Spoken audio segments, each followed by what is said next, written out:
Good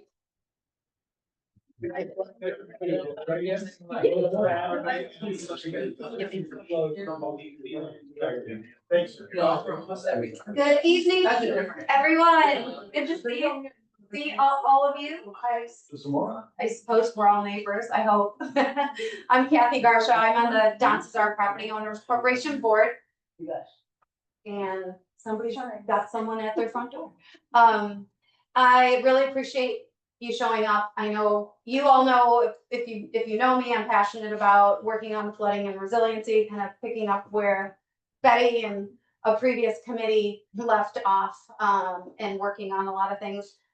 I want to also just acknowledge we did create a new committee since the last meeting, and I'm really grateful to the handful of residents who put their hands up and have been meeting regularly on with the city, in particular with Camden, and rolling up our sleeves.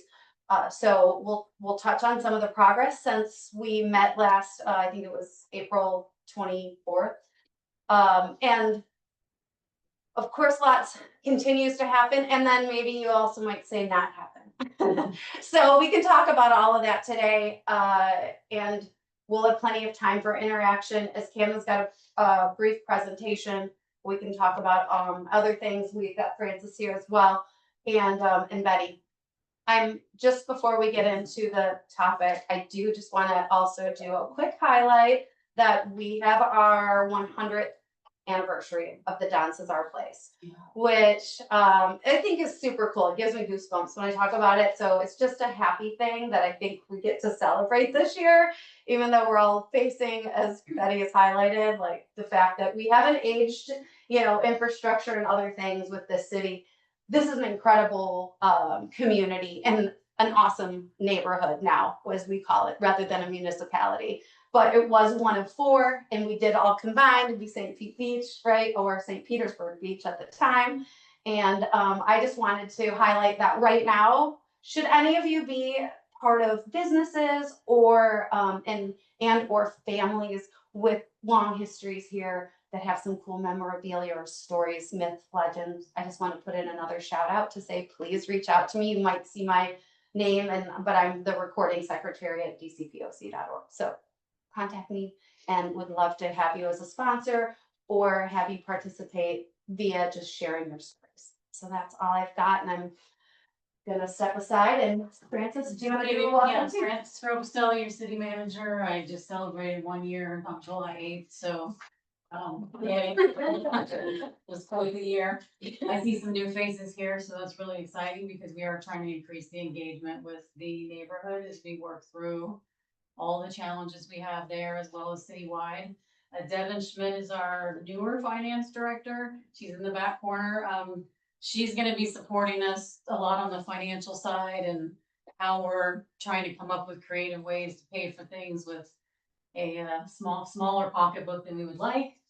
And also, you mentioned Camden. So today, Camden's going to give you a quick update. And I just want to remind you, this is a open forum. You don't need a speaker card. You can just raise your hand and just ask everyone to be respectful and nice to each other, and we'll do the best to answer your questions. If we can't answer them tonight, we will get back to you through Kathy. She's been an amazing advocate for you all. We gave her a formal title of resiliency volunteer coordinator. I can't remember the exact title, but she's just been really out there spending hours a week advocating for your neighborhood and some other storm drain related issues in the city. So I just want to, this is what makes communities great. So I want to give you some special recognition with that. Hand it over to Camden. I know you've got some information to share. Sure. Good evening, everybody. First off, I kind of wanted to just get into some of the recent storm events that we've seen.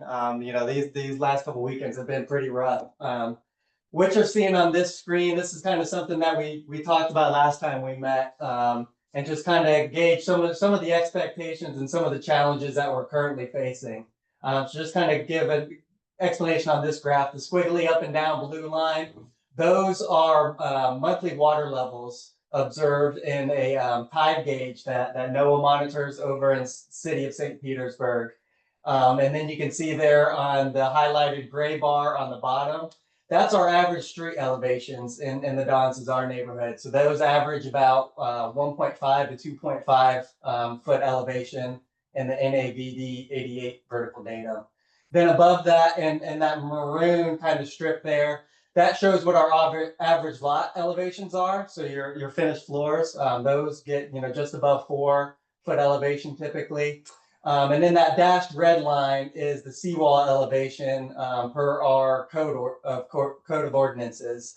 So what this kind of just shows is that on a regular basis, we have tides, water levels that are higher than the roadways. That's pretty consistent. And unfortunately, we've even had some occurrences, over these last 5 years where that tide level is exceeding our lot elevations. So this kind of just emphasizes, some of the challenges that we're facing, some of the, what's a reality today, and what we need to try to prevent against moving forward. Jumping into some of these recent events that we had. So August 10th and 11th, that was a compounding event where we had a ton of rain during high tide. At some of our wastewater lift stations around the city, we have some rain gauges, and we were showing almost 4 inches of rain in just a 2-hour period, which is incredible. And then again, highlighting what those road elevations are. That day on August 10th, we had a high tide at about 2.5 feet. So when our tide elevation is that high and we have the peak rainfall, that creates that compounding event where the water's stuck in our neighborhood until that rain event ends and that tide is able to lower. One positive thing that I could take away from this event is I didn't receive any reports of structural flooding. If any of you guys did receive that structural flooding, please reach out and let us know. But that is one positive I think we can draw from this. The city as a whole, our stormwater network is designed to handle a 25-year storm event.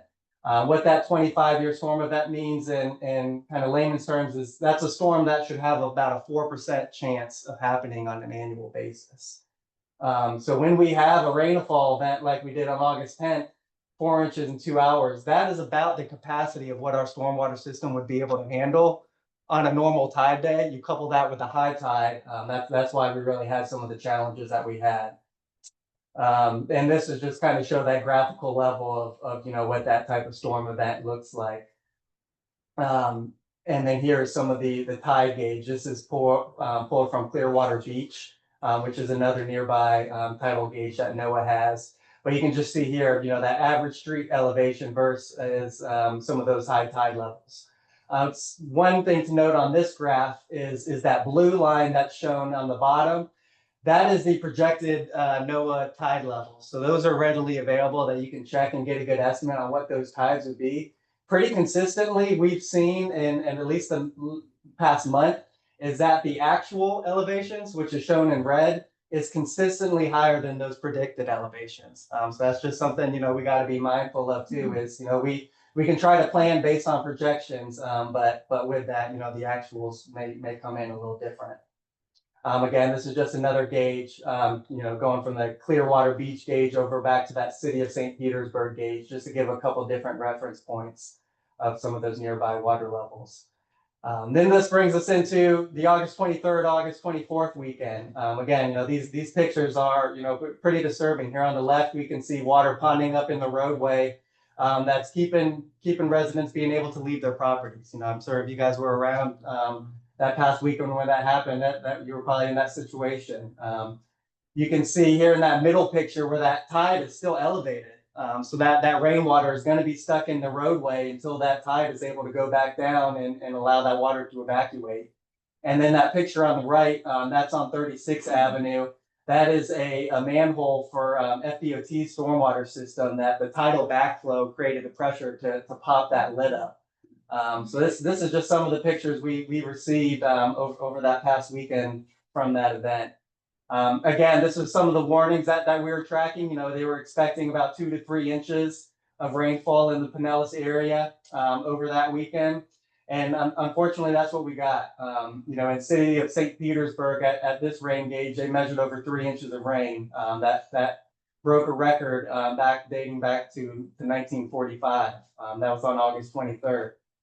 August 24th, Tampa International Airport, again, recording these record rainfall amounts. So it's something that we need to be cognizant of, that these type of storm events are happening. You know, they're becoming frequent, they're becoming more intense, and that's our challenge is to how are we gonna combat this.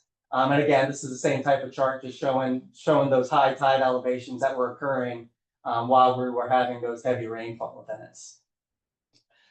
This graph here, what shows is just kind of explaining again what those annual chance events are that could occur. What's circled in blue is the 2% annual chance. And that elevation there, about 7.5, that's what we received from Hurricane Helene. After Hurricane Helene came in, the water gauges measured about 7 foot, 7.5 foot water level. So that could happen, 2% chance on any given year. The tide water elevations that we observed, during those recent storm events during August 10th and then again on August 23rd, that 3 foot elevation, as you can see, isn't on this chart, because that's going to happen 100% of the time. Every year we can expect, to receive water levels at that level.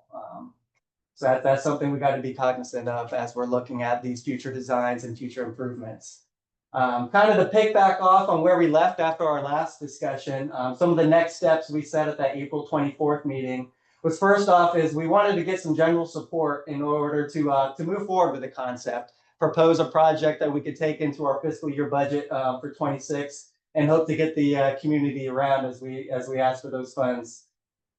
Second is forming a neighborhood committee. The idea here is having some dedicated neighborhood that could help be the voice of the entire community, so we can try to reach some consensus and move forward in a clear direction as we advance the design for this future project. We talked about requesting funding from the City Commission for design and preventative maintenance. So we'll talk about what those asks currently look like as we're getting into our budget process. And then we also talked about financial modeling. As we move into the design phase and we start coming up with more refined cost estimates, it's going to be important to perform some financial modeling to see how we can make those improvements feasible. So part of kind of getting that community buy-in and support is we wanted to kind of show what pumps could do, how pumps could work to evacuate stormwater when needed. So that's been something that we've deployed since we met last. We have a few portable pumps that we've put at some of these problem intersections just to help try to evacuate some of that standing rainwater or some of that high tide that gets in here. So these pictures that you're seeing here is out at 36th Avenue. And then up here on this map, you can see 3 locations that we have these portable pumps currently placed throughout the neighborhood. So as I mentioned, on 36th Avenue, we have one. There's one located on Don Jose. Unfortunately, that pump had some errors. Now that's back in our fleet shop, and we're working through those. And then another one at Alfonso intersection. So we do ask, if these pumps are pretty manual, labor intensive. These aren't the permanent solution.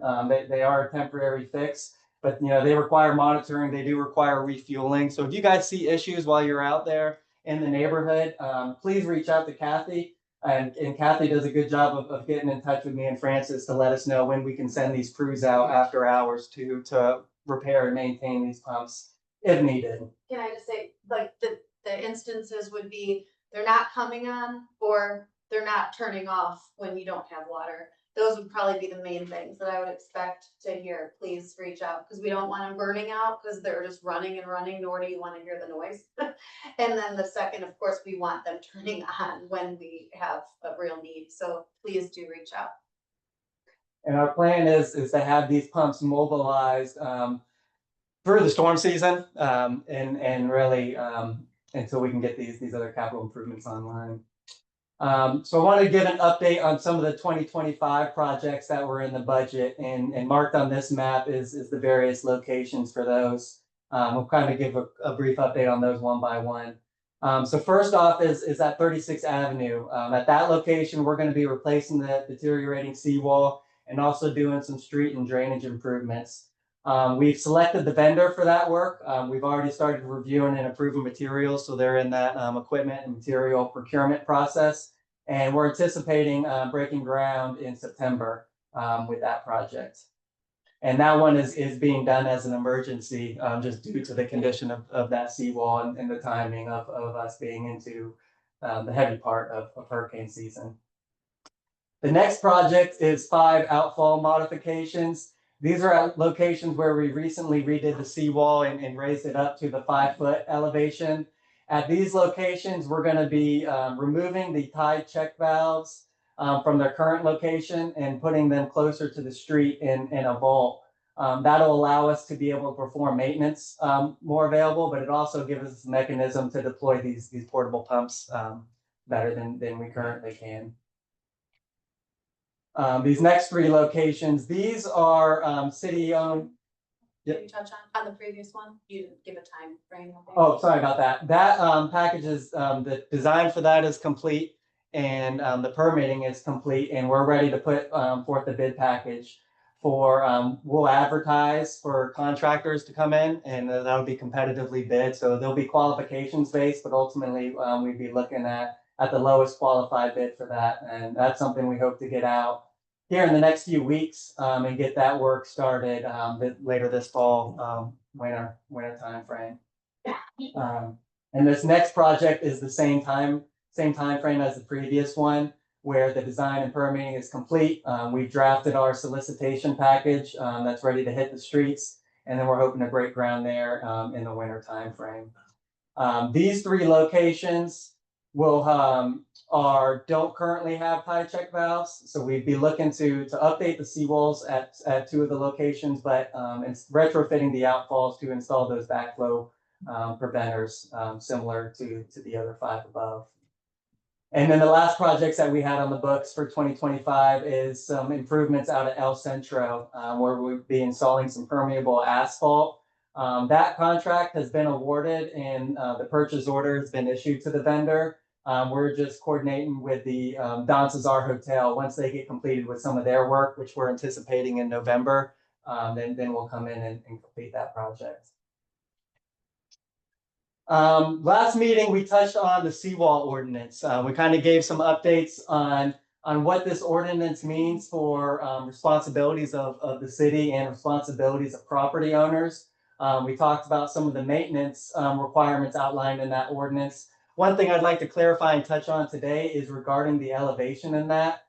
There is a specific section in that ordinance that talks about relief from the elevation standards.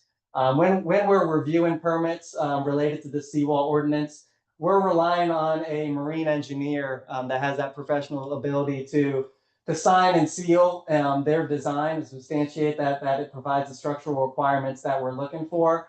But if there is, constraints, existing conditions that would inhibit bringing it all the way up to that 5-foot code elevation, this section does allow for a variance for some relief from that. And I think we've approved some of these variants in the recent years. And I think kind of what we would look for that is, maybe you can bring it up to 3.5 feet for now. And then in the future, it has that structural ability to go up to 5 in the future if needed. But just wanted to clarify that if there needed to be some relief from that 5-foot elevation, we do have the mechanism in our ordinance to do so. Doesn't that sort of obviate the whole issue of having 5 feet? If there are some 3.5-foot walls, then 5 foot doesn't make sense anywhere else, because you simply have backflow. That's a good point. So the 5-foot elevation, the reason that was chosen was for a year 2050 planning horizon. So looking at like sea level rise projections, it was decided that that 5-foot elevation would be able to keep us dry from high water, from floodwaters, high tide waters getting over the seawall up until year 2050. So I think in today's, we don't have that 5-foot elevation. Today if we were at like 3 foot, that'd be a huge improvement. 3.5 foot would be a huge improvement with the structural capability to get up to 5 foot by year 2050. Speaking of ways for the water to come in, 5 versus 3, what about your boat launch? That's great. Yeah, that's a good point. That'll have to be addressed as well, because that is the lowest point in the neighborhood right now. If you just do that same wall right around there, you'd solve a lot of problems. Really make everybody happy. Wouldn't make voters happy. Who cares?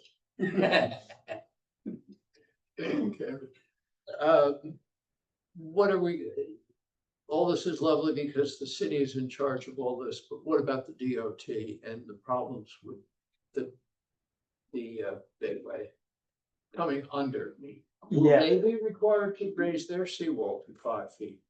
That would help if they had real valves in there, then. We haven't had that discussion with them about revising, raising that seawall yet. We have been contacting them pretty frequently, Kathy and I, just to clarify some of the maintenance on those check valves that were recently installed and trying to get some clarification there. I think as we move our project into design, FDOT is going to be a major stakeholder where we're going to need their input, through that design process and sharing ideas where, maybe they do need to have some improvements too to make this project work. The DOT, they own the Bayway, and then 36th Avenue, they have a stormwater pipe that runs underneath the road that collects runoff from Gulf Boulevard. It runs through that neighborhood and outfalls. And then the inlets at Barcelona and Granada, those are city-owned inlets, but the FDOT recently installed check valves at those locations. Why did they make that go all the way around instead of come down 36th Avenue? That pipe. To where the other pipes on 35th Avenue go out to the Bayway. Go straight out. I'm not sure. I mean, I was just. I mean, they What cut that it is, there and made it come around, so we're getting all of Gulf Boulevard's water. It is.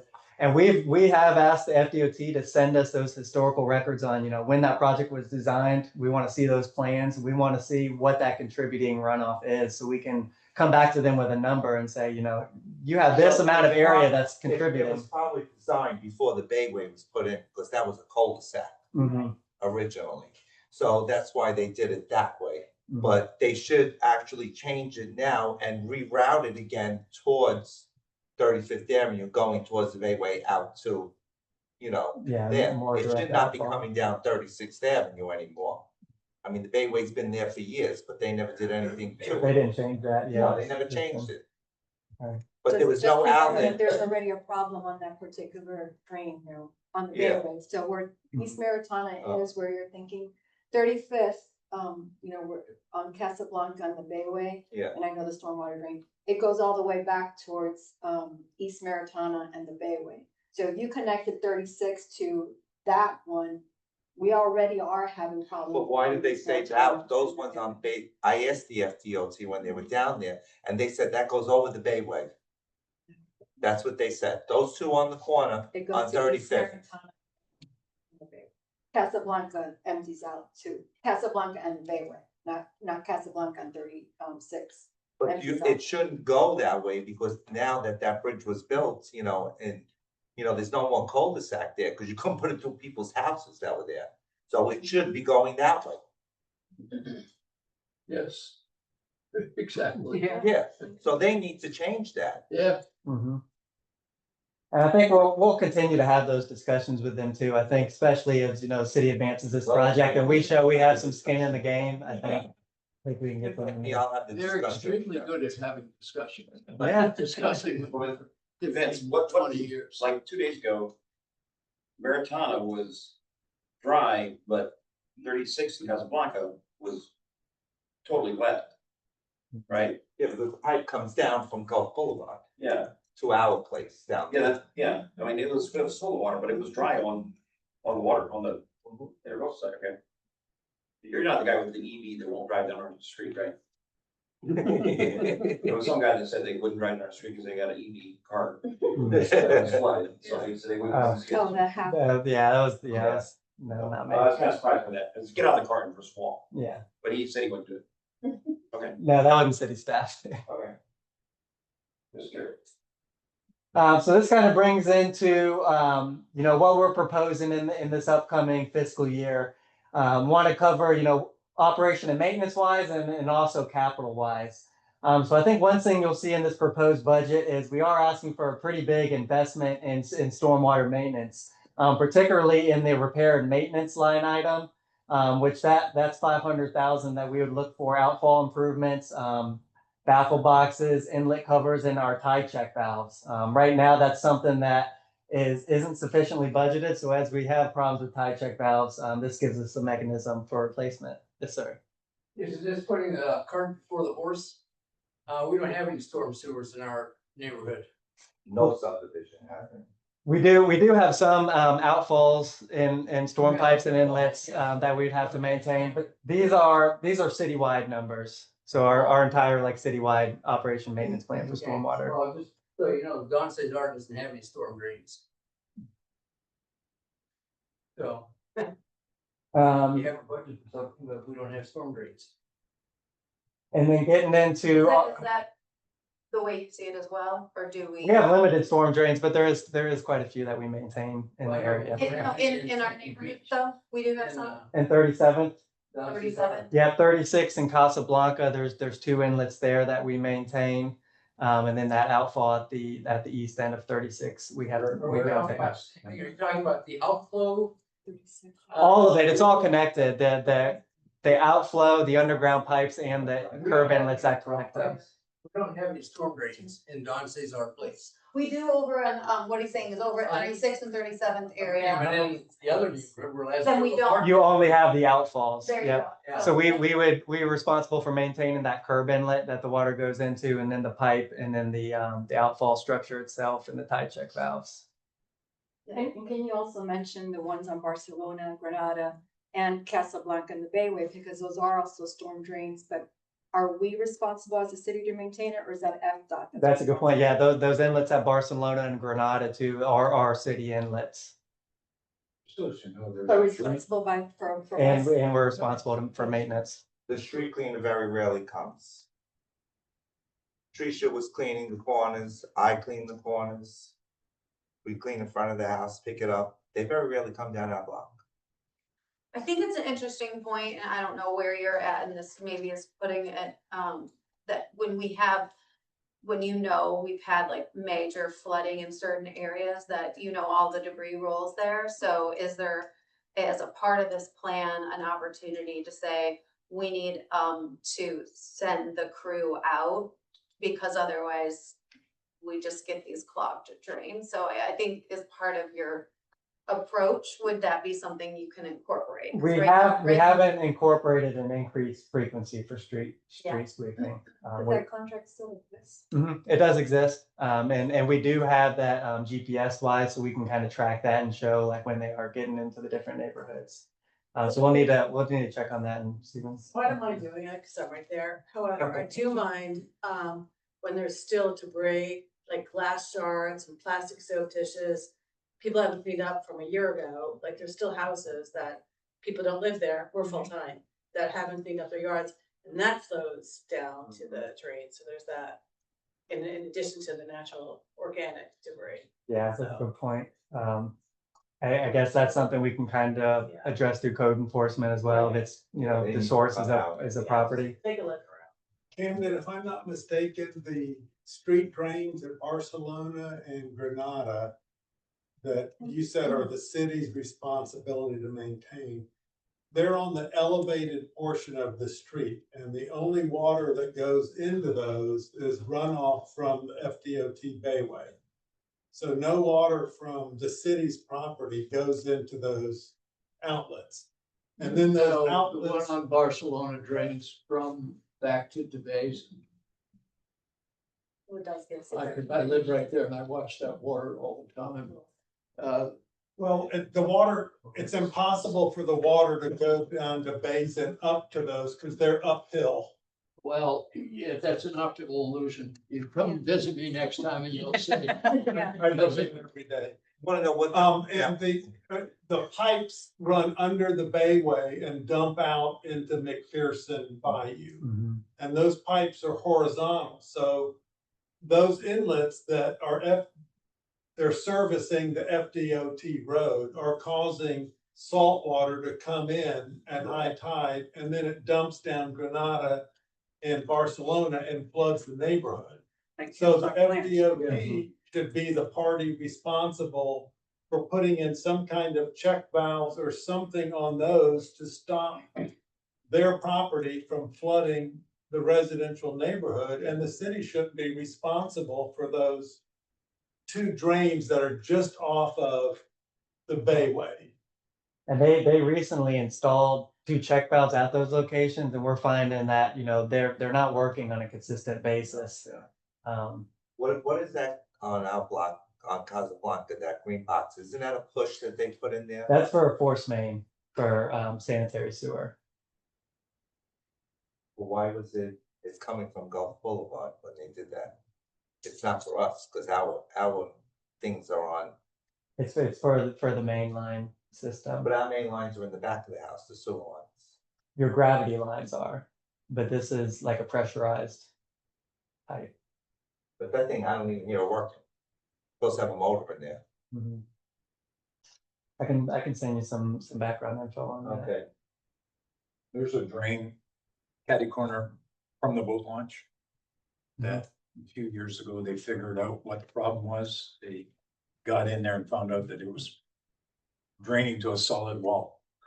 And they opened it up and it was working. They tried back trucks for years and to no avail. And they got it working, but it's not working anymore. Can you make a note and have them come and fix that? Sure. Recently, they came by and the manhole cover that's right there, are you familiar with it? They just covered it with pavement Mhm. and I don't understand what the story is. There's a manhole cover, pavement all the way around it. And that, I think, is what gives you access to this opening to allow the drain to work, at low tide. Mhm. But it's just water laying there now. So maybe you could make a note, and have somebody have a look at it. Yeah, we'll Or do look I at need to do a quick fix? that. A quick fix would help too, but I'll make a note of it. So, what Ben said, but I'm going back to right in front of my house. Mhm. Is that ski slope, my wife calls it, does not suck the water out. It's 3612 Maritana, next to Zamora. Yep. And so you show pictures of it on there. Yep. So what are they doing for that? Because that goes into my yard every time we rained, and this EV guy wouldn't even drive down the street because of his car would have been destroyed. And now I know you're Camden, so I'm good. We had a face to face now. Yep. I sent you a lot of emails. So at that location, when the tide is elevated, that rainwater is going to be stuck there and until that tide can go down. Yeah. Well, how far does time go down before it goes out? It's about a 6-inch differential. But 12 or 15 and the water still sits there. And it takes another 2 hours for it to go out. And I get the most water, not of every house, but certainly that corner there, nobody wants to drive around that corner, ever. Okay, but yeah, but if that's the case where there's, a 15-inch differential then, Picture days ago. yeah, well, that was during this storm event where we, that's gonna happen during that. Mhm. So I don't think that thing works. And then moving into our capital improvement plan. So this is projects that have improvements proposed specifically in the Don Cesar neighborhood. So our watershed management master plan, the Don Cesar boat ramp replacement. We're proposing to start engineering design and permitting for that boat ramp, which we would have to look at incorporating that 5-foot elevation. And then the main project here is in bold. That is the resiliency adaptation that we've been talking about at these meetings. Moving some of these conceptual designs that we've been talking about for several years and advancing that into the engineering stage and then ultimately into construction. Do you all kind of understand what that means, the resiliency adaptation plan, or is it worth another minute on what the idea is behind that? I like your idea behind it. Yeah, I'm not sure if you're adapted to resiliency or. Let's talk about it. Oh, here to tee you up, there you I have go. a question on the before, on the budget on the proposal that you have for next year. It says wastewater pumps. That's not the pumps for the stormwater, right? No, that would be specific for some of the pumps that are in our lift stations now, Yeah. upgrading those. So my question then is, are there pumps in this budget? Because I know we have temporary things going on and I know you showed all the other outfalls, but if we don't put pumps in those outfalls, we're just keeping all the water still in the streets. We would try to tackle that through our operations budget for like the portable type pumps that we have out there currently. So not permanent pumps. Not permanent pumps. Yes, sir. As far as your planning is concerned, are you doing anything with water vaults and submersible pumps? We do submersible pumps on our wastewater, but that is an idea that we're considering for this resiliency adaptation project. Is permanent pump stations with underground wet wells and submersible pumps. Okay, yeah, because I've got a whole plan for the Don Cesar neighborhood. If anybody would like to listen to it. I don't know how feasible it is, Let's see it. but because I'm not an engineer, but I've been around long enough to kind of have a concept. Well, welcome to it. Okay, can I talk to you after? Send it in. Yes, sir, absolutely. And really, we're open with any ideas here. I mean, we have these conceptual plans that were done in the past, but we really need to address this with an open book. And we're going to be competitively bidding this project for engineering vendors to solicit. So we're really just going to be looking for the best ideas that could help us move. This all ties there, you got the natural shoreline. Correct. Yes, sir. There you see all first. So that kind of brings us to this next slide here about, the goal here is an actionable plan that can be executed, moving away from these concepts and planning studies and actually getting into the nitty gritty of the engineering design and calculations and ultimately cost estimating. Some of these figures that are shown up here with these photos and numbers are what was evaluated previously in some of these planning studies. So as you mentioned, submersible pump stations was a consideration. Installing a living shoreline around the area that's elevated up to that code elevation. And then also regrading the roadways to create more grade elevation change to help with runoff. And then installing curb inlets and drainage pipes throughout the neighborhood. So we would have that underground system. And some of these planning concepts that have been identified, it's roughly about $30 million for the entire neighborhood, north of the Bayway and south of the Bayway. So we're going to be picking up from these studies and putting that into a bid package to bring on an engineering vendor to design this overall project, which, as I mentioned, is going to have heavy coordination with multiple stakeholders, including FDOT. So moving forward, as Kathy mentioned, we formed a resiliency committee. We're having a workshop on September 17th with that group where we're going to try to hash out some of these different ideas that we've heard from engineering vendors as well as residents in the neighborhood. And the idea there is we want kind of consensus on a clear direction moving forward. So if we get the funding for this design project next fiscal year, we'll be able to move in a clear direction. And then at the neighborhood level, that committee, we're going to be working on putting together a community input survey to see what your guys' expectations are, see what you want to see as far as this improvement.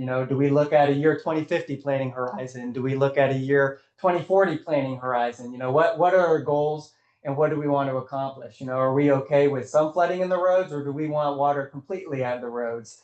Those are going to be the type of consensus that we need to come together on to help direct that future design. And then after that community input survey and our resiliency committee workshops, we're going to be meeting with the residents pretty regularly, and we want to do this on a basin by basin area. So what this kind of means is like an outfall, for instance, all the houses in that area that kind of drain to that outfall, we want to talk to you because, north of the Bayway, that outfall may have some different conditions than south of the Bayway.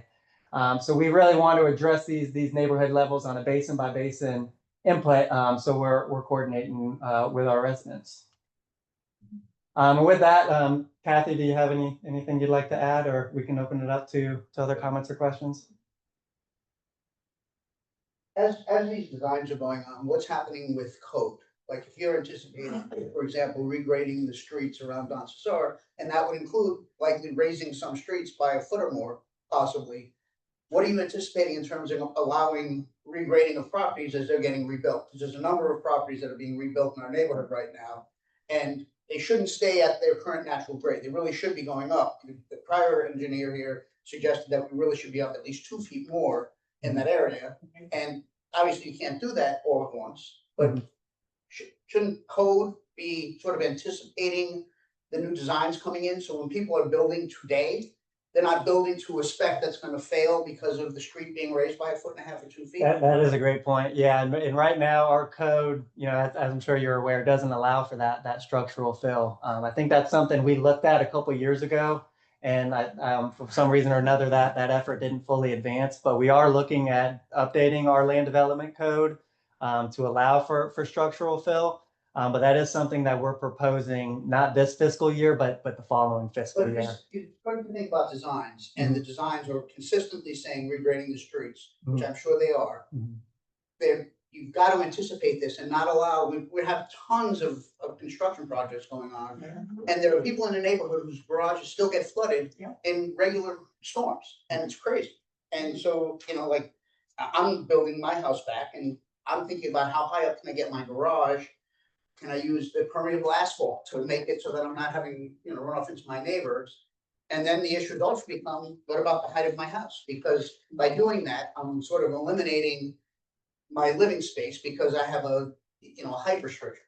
And so those things really should be sort of part of, in advance of finalizing designs and not be put off so long. And if it's clear that we're going to be raising the level of streets, we should also, at the same time, right now, be saying, and you can raise your properties.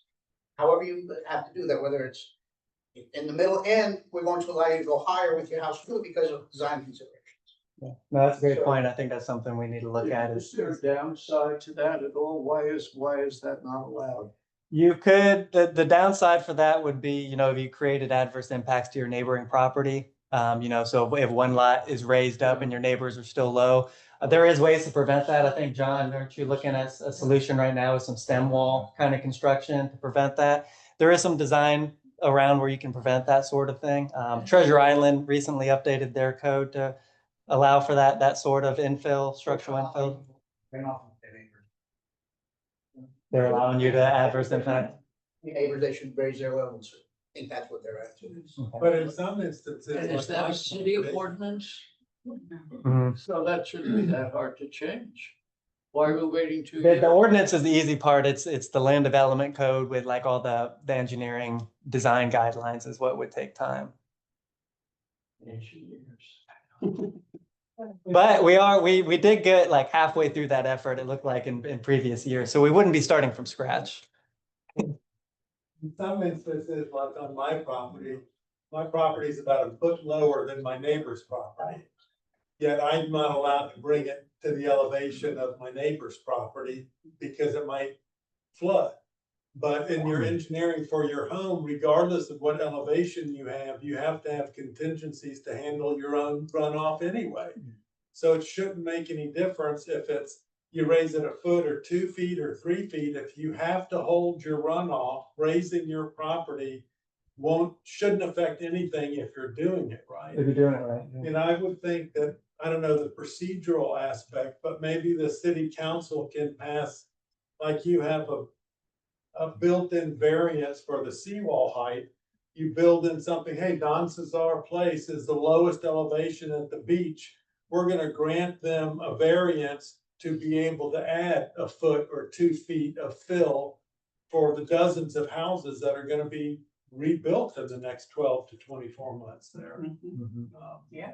And even maybe require, like I have a corner lot, I would be required to raise the elevation of where the sidewalk and the right of way, the grass median part, so that when the road's raised, that's already done, but the property owner that's rebuilding did that all the way to the curb.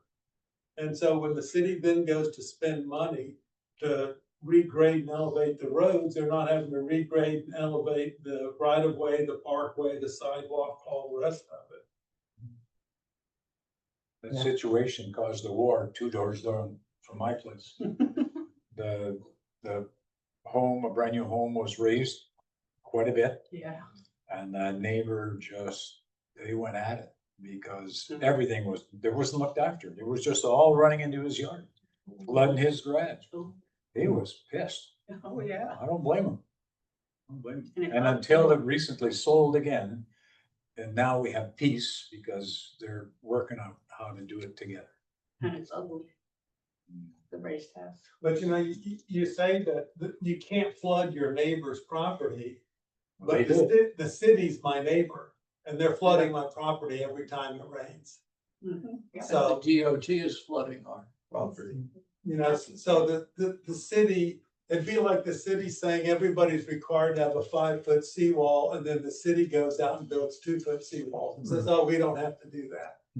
So if you don't want the residents to build in such a way that it might flood the neighbors, then the city should be treating themselves the same way and say, we shouldn't wait 3 years or 5 years to get this done. We're flooding our neighbors right now. Right. And what's good for the goose is good for the gander, and the city passes codes that requires property owners to do one thing, but the city's doing just the opposite. Example, I couldn't get a permit for my seawall to be 5 feet and punch a bunch of 24-inch pipes below the low tide mark through the seawall to flood everything behind it. It defeats the purpose. And that's what these outflows are doing. It doesn't matter that the city put in a 5-foot seawall at those locations. There's a 24-inch pipe at like a 1-foot elevation that is letting all the water bypass the seawall and go on to the residents and the city's property. Because of a check valve that doesn't work. But the pipe shouldn't be there to start with. It should be pumped We used, over. we used to have a rubber thing and they took it off. We used to plug that hole. Yeah, I heard. We paid for that in our area. And they came, they fixed that wall, they cut the chain and took it. But I think the city council maybe could pass something for Don Cesar neighborhood, if you're rebuilding. Here's the requirements, you can raise your property, maybe you have to put retaining walls down both the property lines to hold everything. Or get permission, maybe your neighbor wants to do the same thing, or like Don's got 2 lots right next to him, both of those lots would be raised. But in the long run, it would save the city money.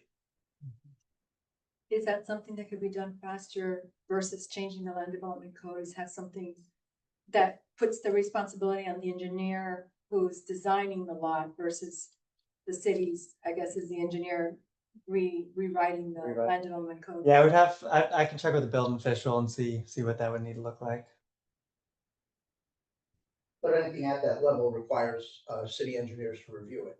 The building official would review that. Yeah, But city, there's no engineer to sign off on it, but it's below, I thought below design flood elevation, the city staff wants you guys to look at it. They don't let an outside engineer sign off. on it. our building official also serves as our floodplain manager, so he's the one that reviews those for residential. Anything on dredging? No updates on dredging. Nothing. Those inlets haven't been done since, the bay hasn't been done by us since 1983. It's 42 years. You can walk across when the water goes down.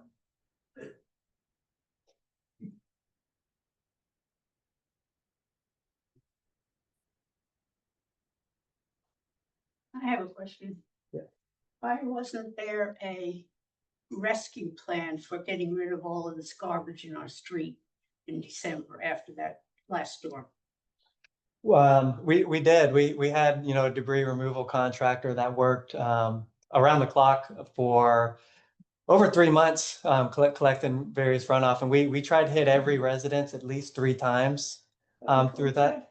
We had empty lots all over St. Pete Beach. We could have had big containers and people could have taken their refuse. Because I had 100 bags. Just in my place. Well, yeah, Between Helene and Milton, is that what you're mentioning, like between that time frame? Because the rush, like when Aftermath had to leave at a certain point because we had another storm another coming storm in. coming. Okay. So you're talking about that little Yeah. window in between, which was citywide. And the waste company wouldn't take it. Because they said, oh, no garden waste, just, Mhm. so that was a big problem. We had rats in the neighborhood. Yeah, I just want to comment, because there's strict regulations on debris removal when there's a storm. And if we have you relocate it to another area, FEMA will not reimburse us. So essentially the residents would pay for removal. It was about a $7 million exercise to get all the trash off the island. So we were doing everything we could to get 100% reimbursement from FEMA. And they have to take pictures of where the trash is, the actual address. They have to show it going into the truck, and then they go to another location and dump it off at a staging area. That's why we had that Egan Park. And then they have to do another transfer to the waste station. These are all FEMA regulations. So if we want to get, that's why did it feel clunky? Probably because we were following the federal guidelines to try to get us reimbursed. If we had managed it ourselves, we would have really been looking at millions of dollars. So, But Anna Maria Island did it in 2 weeks. and they paid for it themselves. Okay. They're not getting reimbursed. So that's the push pull, I guess. Full trade-off. Yes. Is the state wouldn't come back? Well, any other questions or feedback at this? A question, because you mentioned we're, for the next step, for the community, meetings, because you said they were gonna be by basin. Mhm. So, are you reaching out to, like, or, I mean, I don't know, just coordinating it to figure out who's gonna run which basin? And I'm assuming you're meeting two basins, right? So either the south side of the Bayway and then the north side of the Bayway, Yeah, we could even split the south side up into multiple groups too, if we'd like. or, and let's just say also El Centro, just think of three, because that's another basin in itself, so, Yes. okay. But we haven't gotten that far, so we welcome input on, and if anybody wants to put their hand up that you wanna get involved. vote for you as our basin leader. Okay.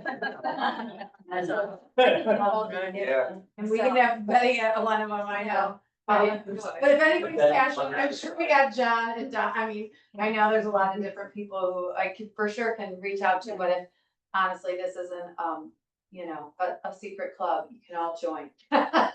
So please let me know, we'd welcome you on the committee too, because I think, as Camden, I'm gonna say you've outlined, like, you're executing against projects that I'm gonna say we should have had done. Yes.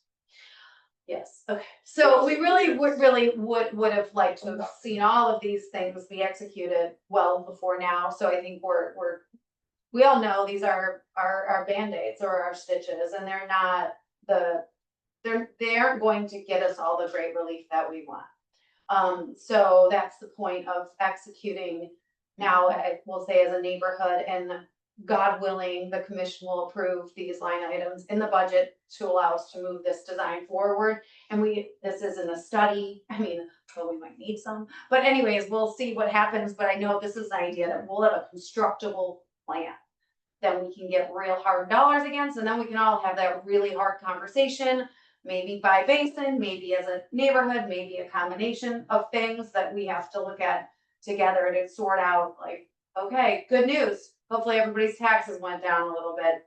Please park that in your rainy day fund, because we'll probably be looking at this a year from now and going, okay, this is what the city's gonna do. This is what we think we can get grants to do, and this is what it will cost us in order to do door number A, or door A, door B, door C. Which one do we want to go walk through to help advance what our neighborhood needs, and what do we think it needs? So I think that's gonna be all of the fun dialogue and discussion we're gonna have to kick off here. Hopefully before the end of the year would be our goal, is to get back together, if you all have the appetite for that, and then numerous sessions during the early part of next year when we get a real engineering firm involved in the dialogue and getting to more of a real numbers crunching exercise with Devin's help. But everything's open for discussion, right? What does that $28 million for the 7,500 feet of water frontage anticipate doing? Is that like putting a berm up, like one of those plans had? It would be raising the seawall, kind of having that like a berm, with like a mangrove type thing, but that 28 million, that also is inclusive of like drainage inlets and pipes throughout the neighborhood and pump stations So throughout. that would be seawalls for private homes, or what seawalls is that for around?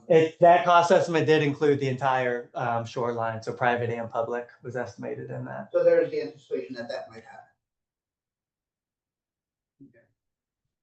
I mean, ultimately, if we're gonna put pumps wherever it is, we're gonna need electricity, we're gonna need to add other elements to the design that I think we will want to look at phasing everything that we do, but certainly stabilizing our shoreline will be a part of what we have to look pretty hard at. How do we do that in order to secure our roads? Because our whole perimeter is Americanas of streets that are right When I next think to. of my property, I have mangroves across the whole thing, and my original seawalls are perfect. The little cement things. And so if you're putting a 5-foot berm in the right of way, why would I ever need to raise my seawall? That would be silly. I have no need for that. Like, why would I invest that money for 120 feet of frontage to do that? And similarly, if there is a 5-foot berm, why raise the seawalls at all? Wouldn't that act as a seawall in effect? You saying just leave the seawall and berm up behind it? Yeah. Yeah, that could be an option. I think that was looked at one of the previous planning studies too, was even narrowing the roadway down. The berm would have road, that'd be the problem. Mhm. The berm could road away. Yeah. And then flood, where permanent seawall won't. Mhm. And to put the berm in, you'd have to get rid of everybody's trees that are in that area between the street and the seawall. Mhm. And we have a lot of underground utilities in conflict in that area. But I think that's where the basin by basin and, everything's got some really unique dependencies that we have to look at. I guess if it was free, would we all do it? Probably, but it's not. So we all need to really study these things, and we all want to be super wise with our money and our decisions and get the right results and long-term impact, not hopefully every time something breaks, we fix it and think that that's gonna fix it. Cause it is comprehensive. It is about our neighbors to the point of I could elevate and then cause other problems. So we have to, I think this is a holistic, hopefully approach that we can take and all get. What happened with that other company that I had? Remember I had, The seawall company? yeah. We met with them, that was like they had the living panel shoreline. We met with them. They would be someone that could propose on this project. Or even kind of where they would come into play is the engineering designer would specify that type of material. So then when it goes out to bid for construction, that type of company would come in and bid the But they construction of make it. them in a factory and then they come and they put them in. Yep, yeah, And they it make, goes behind, out, the existing wall stays and that goes It goes in behind place. it. yep, so they pretty much, like an engineering company Yeah. would specify that and design that, and then they would bid. I was just have wondering, those because I know that she made an appointment to meet with you and how that turned out. So, It was good, and they actually work with some of the same consultants that we have here at the city too. were they expensive or cheap? I feel like they're fair. Yeah, they were fair. For what it is, it was pretty comparable to typical seawalls. And they were trying to be competitive too, Yeah. quite frankly. And what their angle was, this was a 3D printing kind of seawall company, but the cool factor was, and they're just getting started, so still a lot to learn about it and whether or not they're even, have the capacity to do what we might need. But the interesting part was, we talk about creating the living shoreline, and the idea with these seawalls, at least this is my very short version, is that they build the living shoreline into, if you will, like the concrete, or if you will, in the steel design. So whatever they're using to build it, it's there. So it's not just this flat surface and as a seawall, but they actually print this out with some, call it, like oyster bed like design in it, so that they can be supported. And I think get like, I don't remember it, don't quote me, but some 70% wave action dissipation or whatever on them. So it gives better longevity to the seawalls too. So interesting stuff. And I think we can certainly continue to have the conversation with them to see what makes sense. I think it was a great idea. We had a question online. You said, Mark, go ahead. One question, could the city consider grants to owners if they pay the cost of an initial rebuild of their seawall to 3 feet with the city aid the additional 2 feet? That's something we could consider, but right now we're not offering a grant program currently.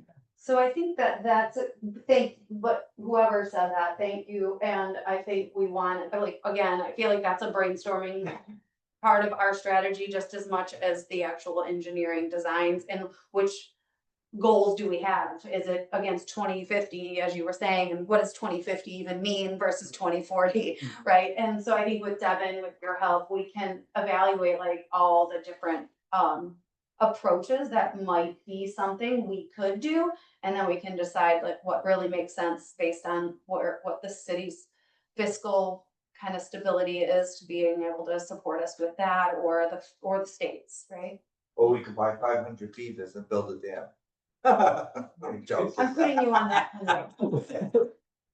The other issue I'm Build a having dam. is that I have a diminishing seawall and I don't need to do it, and I've gotten engineers to come and look at it. My neighbors is also. And you have to do, if you're doing one seawall, you need to do a return, which is close to 30% of the full amount. So you really have a 30% premium for doing a single seawall, forgetting the reduction of cost by having somebody come in and do it all. It's 30% more material and Right. all of that. And it makes no sense whatsoever to have individual homeowners do this one at a time. Yeah. It's so, Man. I'm really glad you said that. I mean, we kind of touched on that briefly at the first meeting, and that's where a lot of people, I think, raise their hands. If we're gonna do this, we gotta do it as a neighborhood, as, more comprehensively, because otherwise you're all investing individually in a different way that we don't want anybody to have to spend the extra money if we can all be raising it together to whatever level it makes sense, and it's cohesive. Like in the end, cohesion, right, with an marine engineered plan, and whether it's kind of up and down in different ways, I don't know. That's somebody else's job. Now, there is a But negative to the living seawalls that everybody's talking about. And that is, once you put in oyster beds and mangroves and all the nice stuff for the living seawall, now the state gets involved. And because you've got an environmental impact for anything you do off of your property, you're gonna be restricted as to boating, docking, swimming, everything else, because you might harm the living seawall that you just spent a bunch of money to put in. So. Let me say that that's not true. Yeah. Okay, because I don't want everyone leaving here thinking that that's true. That's not true, because I'm working a lot with DEP and the state and another ecosphere who's helping us with that living shoreline design. And it doesn't interfere, you put in the design. So you have a dock, you're designing your dock into that area. It's not gonna prevent you from boating. You can still cut the mangrove, it's I'm allowed. thinking at some point down the road, things may change in the state environment. Now, all of a sudden, you can't do, my sister and her husband put in 100 feet of mangroves 20 years ago. And they were told they can't trim it, but they put it in, they trim it whenever they want to. I think it looks great. They've got little grouper and all kinds of stuff. It's really nice looking. But things can change down the road to where the environment and state government might change, and then all of a sudden, it's like with Dan's property.